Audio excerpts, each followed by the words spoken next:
Hi guys, welcome to my channel. I'm Thomas James Arcana.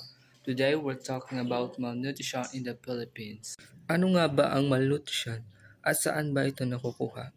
So, ang malnutrition in the Philippines is a serious public health issue characterized by a triple burden of undernutrition, hidden hunger or micronutrient deficiencies, and rising rates of childhood obesity. Ang pagkabansot o pagiging maliit para sa isang edad ay partikular na laganap na may halos 3 sa 10 batang wala pang 5 taong gulang ang apektado sa 2021. Ang Pilipinas ay nahaharap din sa mga hamon sa micronutrient deficiencies kabilang ang iron at vitamina A deficiencies at lumalaking alalahanin tungkol sa childhood obesity. Ang malnutrition ay nangyayari kapag kulang o sobra ang nutrisyon na natatanggap ng katawan. Sa Pilipinas, bilyong-bilyong bata ang apektado.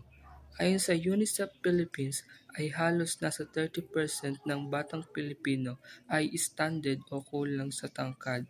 Para sa kanilang edad, ibig sabihin na apektuhan ang kanilang paglaki dahil sa kakulangan sa nutrisyon. Hindi lang ito issue ng pagkain kundi issue rin ng akses sa edukasyon, sa malinis na tubig at sa serbisyong pangkalusugan.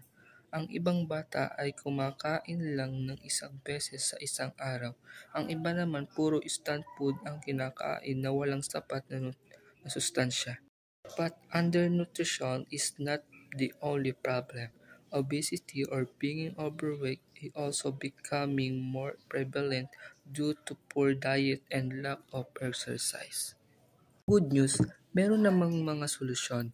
May mga programa ang gobyerno tulad ng Supplemental Feeding Program at Nutrition Month campaigns.